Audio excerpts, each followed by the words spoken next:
Signals in the dark. Captain Elara Hayes stood at the observation deck of the UES Pathfinder, watching the endless sea of stars drift by as the ship cruised at standard speed through the uncharted regions of the Perseus Arm. The Pathfinder was humanity's most advanced deep space exploration vessel, equipped with technology that would have seemed like fantasy just 50 years ago. But out here, beyond the edges of mapped space, humanity was still just a curious child taking its first steps into a vast and ancient playground. "Captain, we're picking up something unusual," Lieutenant Commander Reza called from his station. His dark eyes were fixed on the sensor display, brows furrowed in concentration. It's not matching any known signature profiles." Hayes moved swiftly to the science station, leaning over Reza's shoulder. "Define unusual, Commander." "That's just it. I can't," Reza replied, frustration evident in his voice. "It's not emitting standard radiation patterns. It's not creating any discernible engine wake. It's like it's moving without actually interacting with the space around it." Chief Science Officer Dr. Imani Chen approached, her usual calm demeanor replaced with poorly concealed excitement. "May I, Commander?" Without waiting for a response, she slid into the seat beside Reza and began manipulating the sensor controls. "Whatever it is, it's big," she murmured. "About twice the size of the Pathfinder. And it's approximately 3.7 million kilometers from our position, traveling on what appears to be an intercept course." "Intercept?" Hayes straightened. "Are you suggesting it's aware of us?" "Unknown," Chen replied. "But its trajectory altered precisely 3 minutes after our long-range scans would have reached its position." Hayes tapped her comm badge. "Bridge to Lieutenant Park. Sound yellow alert. I want all systems at ready status." "Aye, Captain," came the crisp reply. Moments later, the ship's lighting shifted subtly, and the gentle hum of the ship's systems intensified as power was diverted to defensive systems. "Put it on screen," Hayes ordered. The main view screen flickered to life. At first, there was nothing, just the endless void of space dotted with distant stars. Then Chen zoomed in, and there it was, a shape darker than the space around it, seeming to bend light rather than reflect it. Its form was elongated, with no obvious propulsion systems or external features. It moved with a fluid grace that suggested an advanced propulsion system beyond current human understanding. "What the hell is that?" Executive Officer Commander Jackson voiced what everyone was thinking. "Not one of ours," Hayes replied, eyes fixed on the screen. "And not matching any known species in the database." The ship's AI, Araya, chimed in with its measured, gender-neutral voice. "Analysis complete. The object does not match any known configuration in our database. Its hull, if it can be called that, appears to absorb 99.97% of all electromagnetic radiation directed at it. It is generating no detectable heat signature. Mass readings are inconsistent and fluctuating." Hayes felt a chill run down her spine. In 15 years of deep space exploration, she'd encountered many strange phenomena, but nothing like this. "Open a channel," she decided. "All frequencies, standard first contact protocols." Communications Officer Lieutenant Rivera nodded, her fingers dancing across her console. "Channel open, broadcasting first contact package alpha." The standard greeting, a carefully crafted message of peace containing basic mathematical sequences, visual representations of humans, and simple linguistic patterns, began transmitting toward the unknown vessel.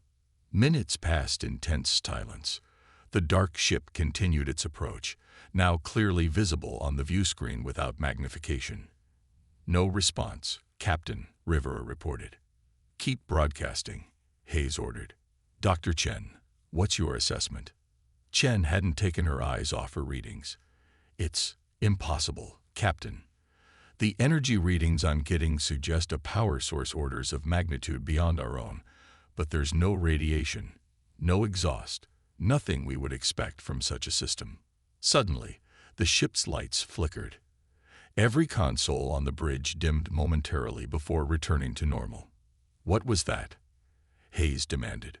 "Some kind of energy pulse," Chen replied, frantically analyzing the data. "It passed through our shields as if they weren't there. It scanned us, Captain, right down to the molecular level." Before Hayes could respond, Rivera called out, "Captain, we're receiving a transmission. Audio only." "Let's hear it." The bridge speakers emitted a sound unlike anything Hayes had ever heard, a harmonic, multi-layered tone that seemed to shift and change even as they listened. Within seconds, ARIA began processing it. "Translation matrix engaging," ARIA announced. "Processing linguistic patterns. Calibrating." The tones gradually transformed into words, halting, strangely accented, but recognizable. "You, small, new, curious. We, observe, long watch. First, meeting." Hayes exchanged glances with her senior officers before responding. "This is Captain Elara Hayes of the United Earth ship Pathfinder. We are explorers from Earth. We come in peace and friendship." Another pause. Then, peace, concept understood. Friendship, unfamiliar. You, different from others. No fear. All others, fear. "We respect the unknown," Hayes replied carefully, "but we seek understanding, not conflict." "Understanding. Yes. Come. See." The dark ship abruptly accelerated, shooting away from them at a speed that the sensors could barely track. "Captain, it's heading toward the Veil Nebula," Reza reported. "At its current speed, it will reach the edge in approximately 17 minutes. Hayes stood still for a moment, weighing her options. First contact protocols recommended caution, but this entity, whatever it was, had just invited them to follow. The opportunity was unprecedented. "Plot a pursuit course, maximum safe speed," she ordered. "Let's see where our new friend is taking us." As the Pathfinder's engines powered up, Hayes couldn't shake the feeling that they were stepping into something far larger than a simple first contact scenario.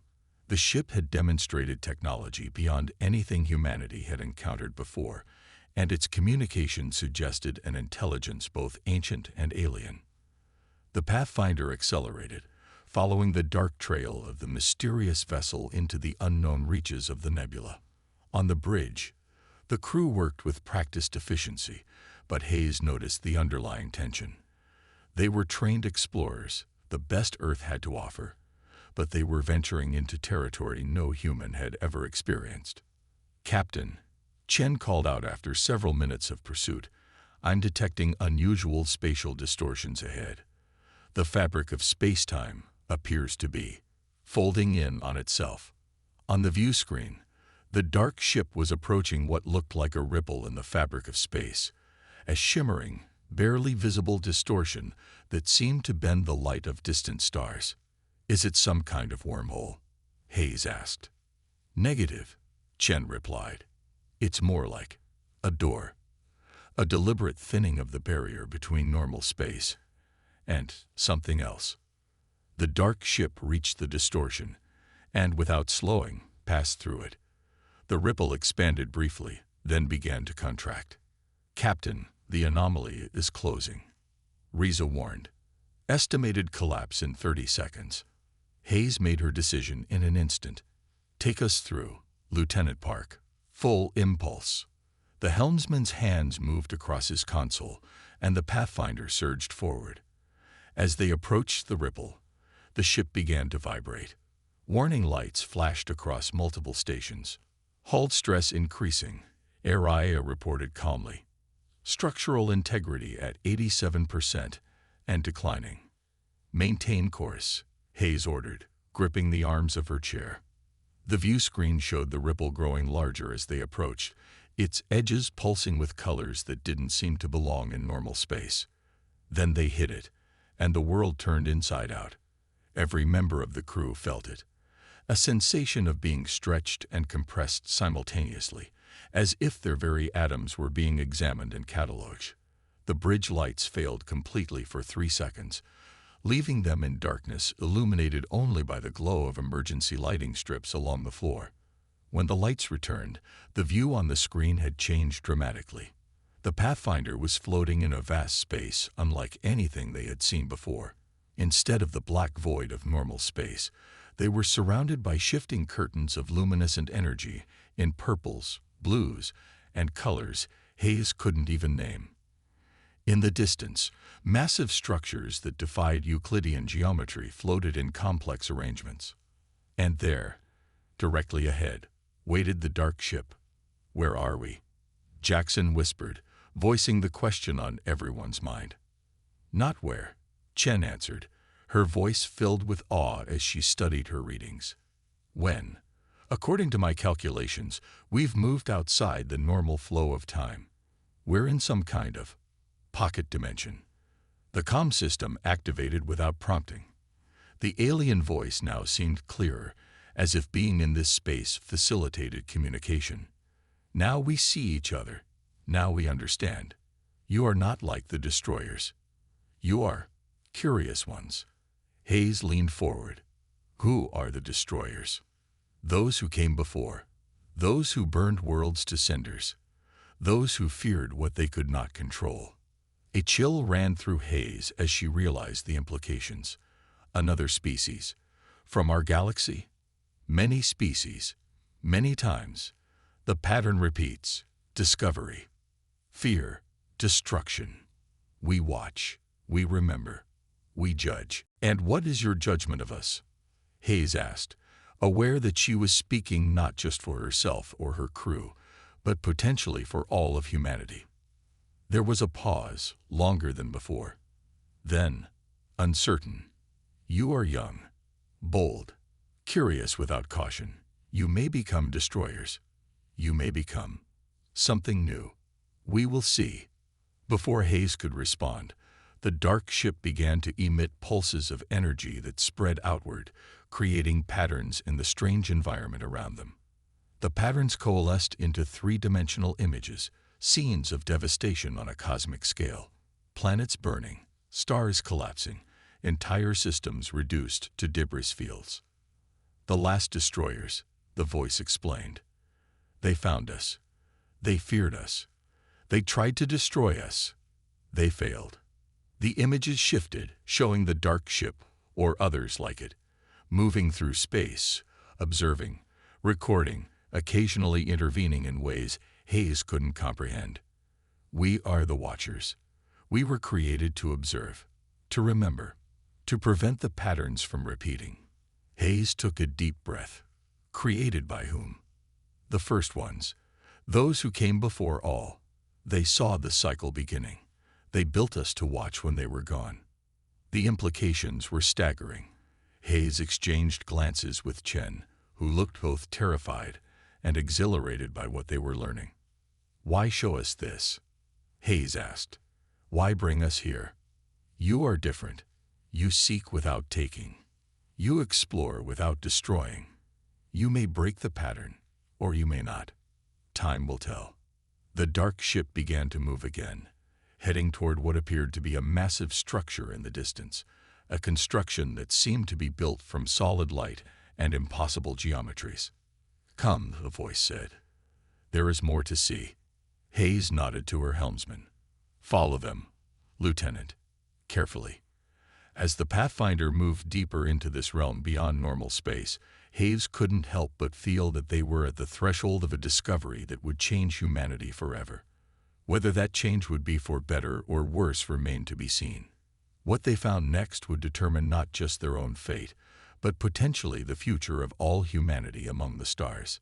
Beyond understanding, the Pathfinder followed the dark vessel toward the impossible structure.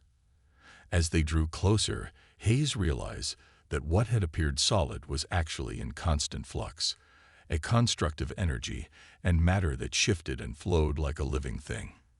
It was roughly spherical, but with extensions and protrusions that folded back on themselves in ways that hurt the eyes to follow. "Are you getting this, Dr. Chen?" Hayes asked, unable to tear her gaze from the view screen. "Attempting to, Captain," Chen replied, her voice tight with concentration. But our sensors weren't designed to interpret. Whatever this is, it's like trying to describe a tesseract with two-dimensional language.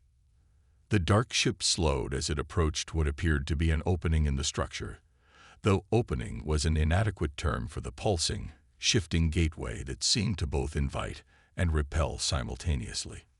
The archive, the alien voice announced.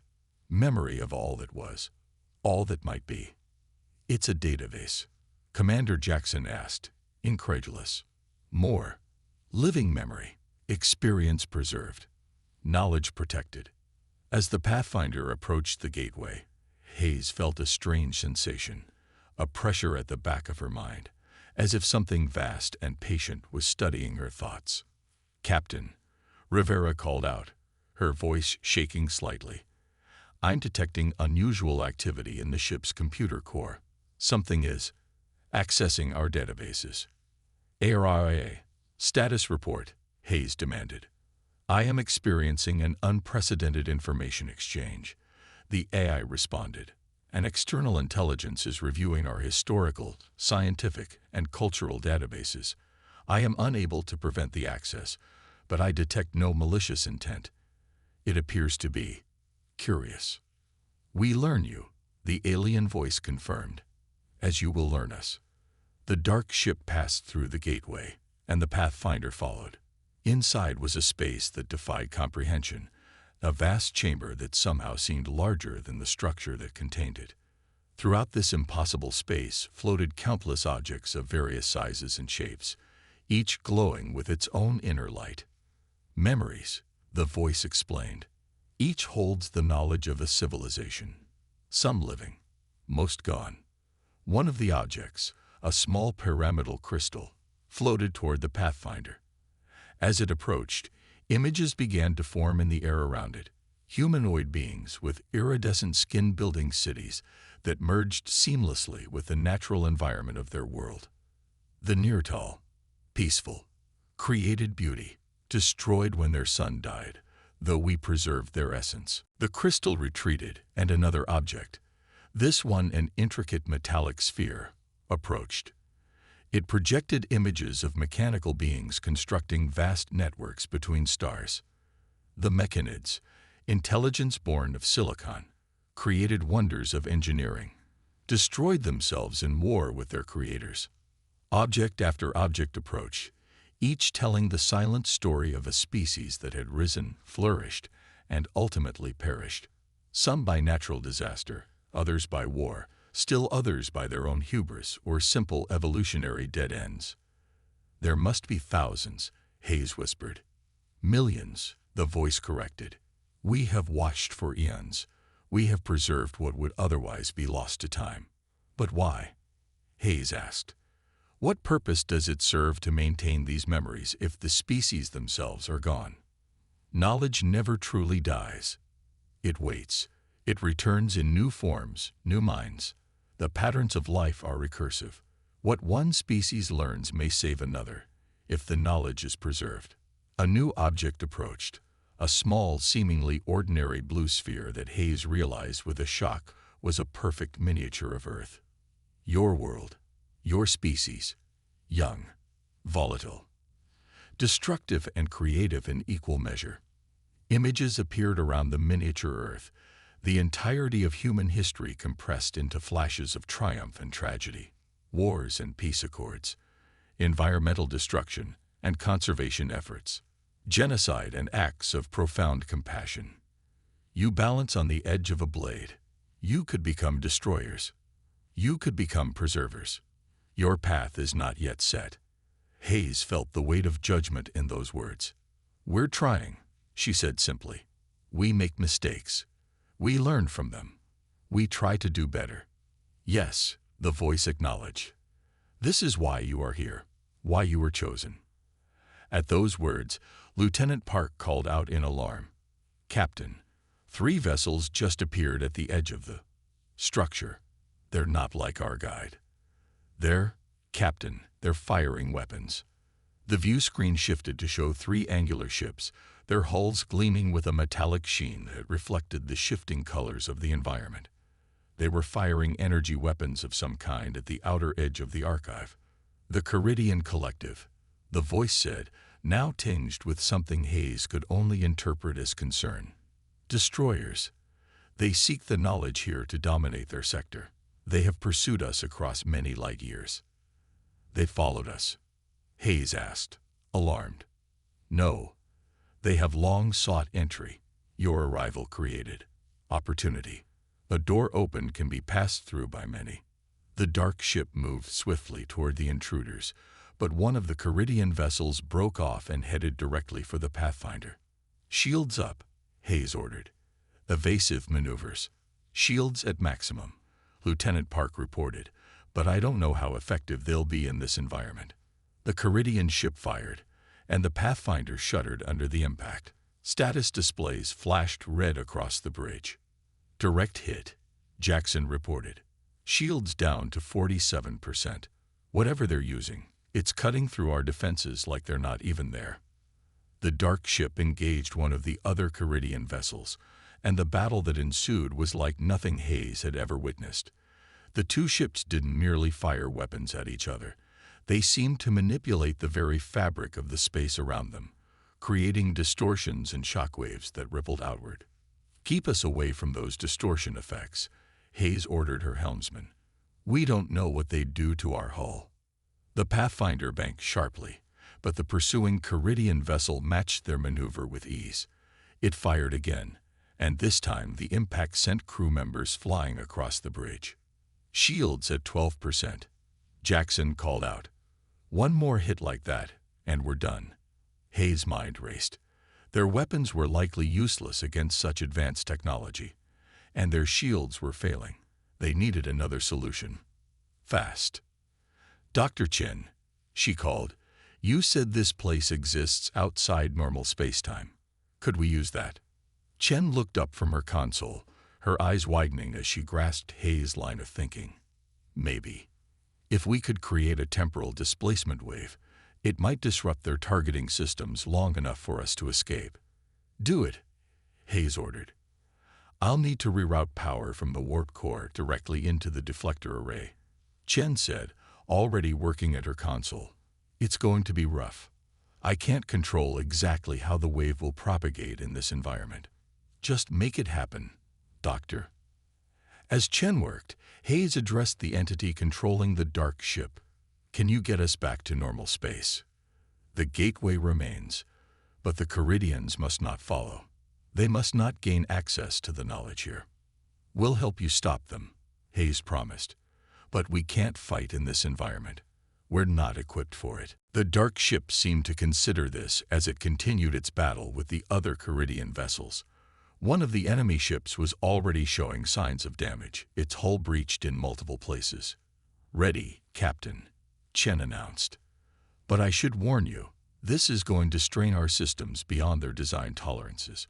We might not get a second shot. Understood, Hayes replied grimly. Target the pursuing vessel and fire when ready. Chen activated the makeshift weapon. The Pathfinder's deflector dish glowed with accumulated energy, then released it in a wave that distorted everything it passed through. The effect on the pursuing Caridian ship was immediate and dramatic. It seemed to freeze in place, caught in a bubble of altered time. It worked, Chen exclaimed. They're experiencing time at a fraction of our rate, but the effect won't last long in this environment. Hayes turned her attention back to their mysterious ally. We need to leave now, while we have the chance. Will you come with us? There was a pause before the reply came. We cannot. We are bound to the archive. We must protect what remains. Then let us help, Hayes offered. There must be something we can do. Another pause, longer this time. There is a possibility. The archive contains defense systems. Ancient, dormant for eons. They require a key. What kind of key? A mind, a consciousness willing to interface directly, to become, temporarily, one with the archive. Hayes understood immediately what was being asked. You need one of us to connect with your systems. Yes, it would be intense, overwhelming for most biological minds. but possible. Hayes stood from her captain's chair. "I'll do it." "Captain." "No," Jackson protested. "We don't know what that kind of interface would do to a human brain." "We don't have time to debate this, Commander," Hayes replied firmly. "That time distortion won't hold forever, and we need to give our ally a fighting chance." Before Jackson could argue further, Hayes addressed the entity again. "What do I need to do?" "Come to the center. The archive will do the rest." Hayes turned to her first officer. "Commander Jackson, you have the con. If I'm not back in 10 minutes, or if that Caridian ship breaks free, take the Pathfinder and get back through the gateway." "Aye, Captain," Jackson replied reluctantly. Hayes made her way to the transporter room, accompanied by Dr. Chen, who insisted on monitoring her vital signs during the procedure. Minutes later, she materialized in what appeared to be the very heart of the archive. A chamber where streams of energy and data flowed in complex patterns through the air itself. The dark ship, or rather, a projection of it, appeared before her. "You are brave, Captain Hayes, or perhaps merely foolish, but we accept your assistance." "Just tell me what to do," Hayes replied. "Simply, open your mind. The archive will find you." Hayes took a deep breath and closed her eyes. For a moment, nothing happened. Then she felt it, a presence vast and ancient, touching her consciousness. It was like standing at the edge of an ocean, feeling the first gentle waves lapping at her feet, knowing that the depths held unimaginable power. Then the wave crashed over her. Information flooded her mind. Millennia of history, science, art, philosophy from thousands of civilizations. The rise and fall of empires that spanned galaxies, wars that lasted centuries. Peace accords that unified species once thought incompatible. Technologies that could reshape planets, create or destroy stars, bend the very fabric of reality. Through it all, Hayes struggled to maintain her sense of self, to remember why she was here, what needed to be done. With immense effort, she focused on the immediate problem: the Caridian invaders and the defense systems that needed activation. The archive responded to her focused intent. Knowledge of the defense systems crystallized in her mind, not just how to activate them, but how they were created, the principles behind their operation, their capabilities and limitations.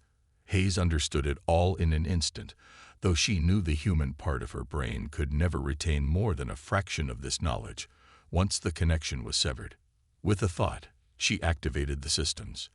Throughout the archive, ancient mechanisms stirred to life. Energy began to flow along pathways dormant for millions of years. The very structure of the archive began to shift, revealing weapons emplacements and shield generators previously hidden in the complex geometry of the place. Hayes felt a surge of satisfaction from the archive itself, a sense that she had done well, that her action was approved. Then, gently but firmly, she felt herself being guided back, the connection slowly withdrawing to prevent damage to her mind. As the flood of information receded, Hayes caught glimpses of something else, images of Earth's potential futures. In one, humanity spread peacefully among the stars, joining the community of species in mutual understanding and cooperation. In another, human ships rained destruction on alien worlds, driven by fear and greed. Both possibilities existed, balanced on the edge of choices not yet made. Then she was alone in her mind once more, gasping for breath as she fell to her knees on the crystalline floor of the chamber. "You have succeeded," the voice of the Watcher told her. "The defenses rise. The Caridians will be repelled." Outside, the archive's defense systems engaged the invaders with devastating effectiveness. Weapons that operated on principles beyond current human understanding tore through the Caridian ship's shields and armor. Within minutes, the battle was over, the Caridian vessels reduced to drifting debris. Hayes was transported back to the Pathfinder, where Dr. Chen and Commander Jackson helped her to the medical bay. Her vital signs were elevated but stable, and scans showed unusual but non-damaging neural activity. "What happened over there?" Jackson asked as Chen ran a medical tricorder over Hayes. I saw everything, Hayes replied, struggling to find words adequate to describe the experience. History, knowledge, possibilities.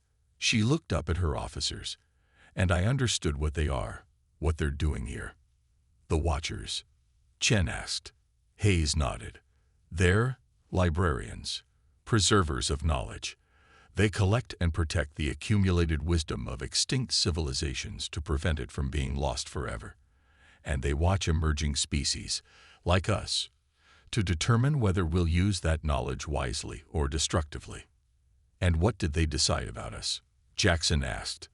That the jury's still out, Hayes replied with a small smile. But they're hopeful. Hours later, with the Pathfinder systems repaired enough for safe travel, they prepared to return to normal space. The dark ship, the Watcher, guided them back to the gateway. As they approached, a final message came through. You have proven interesting, humans. You act from curiosity, not merely fear. This is uncommon. We will continue to observe your progress. Perhaps when you are ready, you will return. There is much here you could learn. We'd like that, Hayes replied. Thank you for trusting us. Trust is earned. You have begun to earn it. The path remains long. With those words, the gateway reopened, and the Pathfinder passed through, returning to the familiar stars of normal space. Behind them, the gateway closed, hiding the archive once more from the eyes of the galaxy.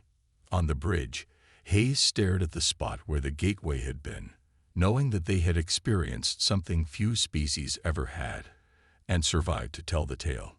Set course for home, Lieutenant Park, she ordered quietly. We have quite a report to file.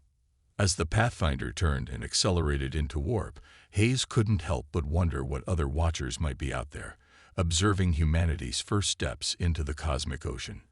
And she hoped that when judgment came, as it inevitably would, humanity would be found worthy of the stars. Because now she knew the truth. They were not alone in the universe, far from it. And the choices they made, the path they chose to follow, would determine whether humanity would join the community of starfaring civilizations or follow so many others into extinction.